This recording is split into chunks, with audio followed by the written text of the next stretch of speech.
Bihar police sub inspector 2020 के exam में approx हमारे पास 60 दिन है और दिसंबर के लास्ट वीक में एग्ज़ाम हो जाएंगे। तो प्री एग्ज़ाम में आपको कितने स्कोर के टारगेट लेकर चलना चाहिए, ये सारे मेंस एग्ज़ाम से हम लोग कंपेयर करेंगे और साथ में हम लोग 2019 के प्री एग्ज़ाम से कंपेयर करेंगे और कितने कट ऑफ जा सकते हैं, एक संभावित कट ऑफ बात करेंगे, उन फैक्टर के ऊपर भी बात करेंगे जो फैक्टर यहाँ पर मैटर करता है इस एग्ज़ाम के लिए। प्री एग्ज़ाम में कट ऑफ डिसाइड करने में बहुत महत्वपूर्ण रोल निभाता है। उन सभी चीज़ों के ऊपर हम लोग आज इस वीडियो में बात करने वाले हैं। चैनल पर आप नए हैं तो चैनल को सबसे पहले सब्सक्राइब कर लें, इस वीडियो को अपने दोस्तों के साथ शेयर करना बहुत ज़रूरी है, तो शेयर भी करें।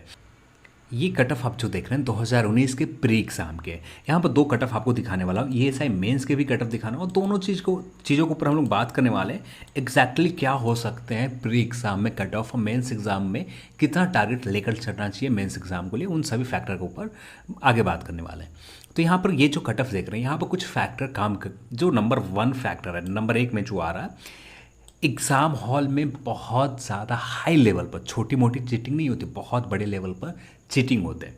एग्ज़ाम हॉल में बहुत ज़्यादा चीटिंग हो जाते, तो यहाँ पर सीट भी कम गए। 2019 में देखें तो 2448 पोस्ट थे, जबकि 2020 के एसआई सब इंस्पेक्टर में आपके पास 2213 पोस्ट हैं। तो पोस्टों की संख्या कुछ कम हुआ है, तो यहाँ पर आपको टारगेट, एक तो पोस्ट कम हुए इसकी वजह से आपको टारगेट 66 से ऊपर चलना है। यानी आप जनरल में आते हैं तो अप्रॉक्स 70 के आसपास टारगेट लेकर चलना है कि प्री एग्ज़ाम क्वालिफाई करना है। तो यहाँ पर बहुत ज़्यादा लोगों के पास समय मिल गए और जो सीरियस हैं, थोड़े से भी सीरियस हैं, वो यहाँ पर आसानी से 70 प्लस स्कोर कर सकते हैं। जो क्वेश्चन पूछे जाते हैं पूरी तरह से फैक्चुअल होते हैं, तो बहुत समय मिल गया लोगों को अपना फैक्ट्स स्टैटिक पार्ट को, जो जनरल स्टडीज़ के स्टैटिक पार्ट होते हैं, वो क्लियर करने के लिए। तो सेकेंड चीज़ ये होगी कट ऑफ को हाई जाने के लिए। थर्ड रीज़न जो है, पेपर लीक प्री एग्ज़ाम में स्पेशली बहुत बड़े लेवल पर हो जाते हैं। इसका कोई एग्जैक्ट अनुमान भी नहीं लगा सकता कितने बड़े लेवल पर पेपर लीक हुआ है। सिर्फ हम बातें कर सकते हैं कि पेपर लीक हुआ है, लोगों ने इससे हेल्प लिया, पर बहुत बड़े नंबर में लोग प्री एग्ज़ाम में हेल्प ले लेते हैं। जिन्होंने पैसे खर्च किए वे तो हेल्प लेती है, पर उनके वजह से जो वायरल कर देते हैं उन क्वेश्चन पेपर को, ठीक है, जिन्होंने ये क्वेश्चन पेपर को निकलवाया वो सिर्फ अपने इस्तेमाल में करें तो वो ठीक है, ओके, चलो आप अपने इस्तेमाल के लिए ठीक है।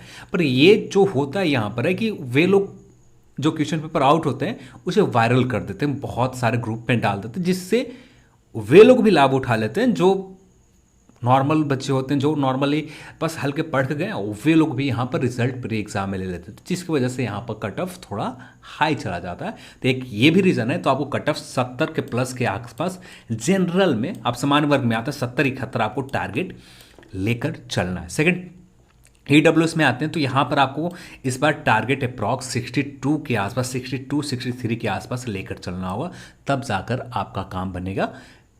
और हम लोग बात कर लेते हैं इसके बाद 2019 के कट ऑफ देखें, 2019 की ESI मेंस के कट ऑफ देखें तो इससे भी एग्जैक्ट अनुमान लगा सकते हैं। पर इस एग्ज़ाम में कुछ चीज़ें हमें समझने की ज़रूरत है। जैसे ESI के मेंस एग्ज़ाम में एग्ज़ाम सेंटर लोकल नहीं थे।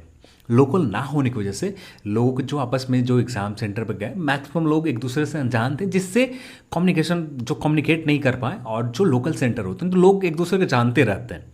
अब कितना भी दूरी क्यों ना हो, एक डिस्ट्रिक्ट में रख रहे हैं, एक ब्लॉक में रह रहे हैं, तो कभी ना कभी कहीं ना कहीं हम लोग मिले रहते हैं, किसी 10th प्लस 12th कहीं मिले रहते हैं, कुछ ना कुछ कम्युनिकेट करके हम लोग बात वहाँ पर काम चला लेते हैं कि ये सारे प्रश्न पूछ लेते हैं। पर यहाँ पर थोड़ा सा दिक्कत ये होती है कि जो एग्ज़ाम सेंटर पर चीटिंग होते हैं ये बंद हो जाते हैं, जिसकी वजह से यहाँ पर कट ऑफ नॉर्मल होता है।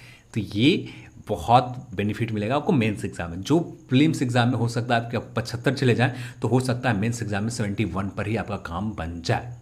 यदि पेपर जैसे 2019 के मेंस एग्ज़ाम से कंपेयर करें तो बहुत अलग हुए थे। 2019 के मेंस एग्ज़ाम में लोगों को बहुत समय मिल गया था। सेकेंड चीज़ तो ये भी हुआ था कि सभी के exam centre local home centre दे दिए गए, और होम सेंटर की वजह से बहुत बड़े नंबर पर एग्ज़ाम हॉल लेवल पर चीटिंग हुए थे, जिसकी वजह से कट ऑफ बहुत ज़्यादा हाई देखने को मिला।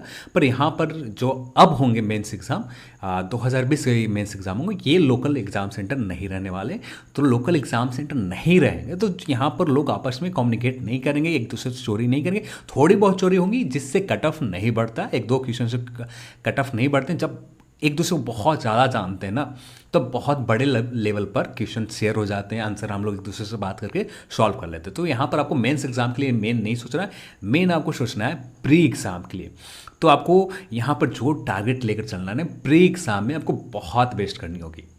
मेंस एग्ज़ाम में तो आप जैसे ये सारी मेंस एग्ज़ाम में आप देख रखे होंगे, वहाँ पर कट ऑफ कितने हाई चले गए, तो पेपर थोड़े से लीक हुए थे, एग्ज़ाम लेवल पर, एग्जाम सेंटर लेवल पर बहुत ज़्यादा चीटिंग हुए थे ई साई मेंस में, तो वहाँ कट ऑफ चले गए थे 80 के आसपास, 79.5 या 80 के समथिंग कट ऑफ चले गए थे ई साई मेंस के प्री एग्ज़ाम में इन्फोर्समेंट सब इंस्पेक्टर के। तो आप बस इसी से अनुमान लगाए कि एग्ज़ाम के जो कट ऑफ बढ़ते हैं सिर्फ लोकल होम सेंटर की वजह से बढ़ते हैं, पेपर लीक की वजह से बढ़ते हैं। पेपर लीक जो लोग करवाते हैं वो अपने लेवल पर नहीं रखते, वो वायरल कर देते हैं, किसी ग्रुप में डाल देते हैं, जिससे बहुत बड़े लेवल पर वायरल हो जाते हैं। ये बहुत गलत तरीका है। जिनको चोरी करना है, ठीक है, आपके पास बहुत पैसे, बहुत अच्छी बात है, आपके पास पैसे हैं, आप पैसे उसी जगह इन्वेस्ट करें, अपने ऊपर ही इस्तेमाल करें। सबको इस्तेमाल करने के लिए क्या ज़रूरत है, आप अपनी पैसे अपने पास रखें, अपने क्वेश्चन जो आपको मिला अपने पास इस्तेमाल करें, वो ज़्यादा बेटर है। तो यहाँ पर आप उम्मीद है कि आप सभी के जो कट ऑफ को लेकर डाउट थे, ये डाउट क्लियर हो गए। तो यहाँ पर प्री एग्ज़ाम में हमें ज़्यादा मेहनत करनी है मेंस एग्ज़ाम की तुलना में। मेंस एग्ज़ाम में भी मेहनत हमें बिहार एसआई की उतना ही करना है जितना प्री में कर रहे हैं, पर मेंस एग्ज़ाम में थोड़ा सा कम बेसी भी चल जाएगा आपका काम, पर प्री में आपका काम नहीं चलने वाला। यदि प्री ही नहीं होता तो मेंस जाने का अपॉर्चुनिटी ही नहीं मिलेंगे। यहाँ पर बहुत इंपॉर्टेंट है। तो आप जनरल में आते हैं तो अप्रॉक्स 71 का टारगेट रखें। 71 आपको किसी भी हालत में करना है। 71 से नीचे जाते हैं तो हो सकता है कि रिजल्ट हो जाए, पर मैक्सिमम उम्मीद रहेंगे, बहुत कम उम्मीद रहेंगे, क्योंकि एग्ज़ाम सेंटर लेवल में बहुत बड़े लेवल पर, बहुत बड़े नंबर पर एग्ज़ाम देने वाले अभ्यर्थी हैं और बहुत बड़े नंबर पर एग्ज़ाम सेंटर लेवल पर धांधली होंगे, लोकल सेंटर रहेंगे, लोग आसानी से एक दूसरे से बात करके क्वेश्चन सॉल्व करेंगे। तो इसके लिए आपको प्रिपेयर्ड रहना है कि आपको किसी भी हालत में 71 प्लस टारगेट लेकर चलना है। जनरल में आते हैं, ईडब्ल्यूएस में आते हैं तो आपको कम से कम टारगेट आपको लेकर चलना है 63 प्लस के आसपास। ईडब्ल्यूएस कैटेगरी के लिए आप बीसी कैटेगरी में आते हैं तो यहाँ पर आपको कम से कम 65 के आसपास टारगेट लेकर चलना है। एबीसी के लिए 62 के आसपास आप टारगेट लेकर चलते हैं, 63 के आसपास रखते हैं, बहुत सेफ है।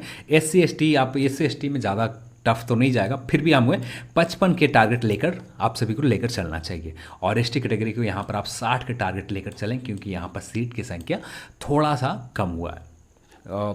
60 मैं यहाँ लिख देता हूँ जिससे आपको डिस्प्ले पर नज़र आए।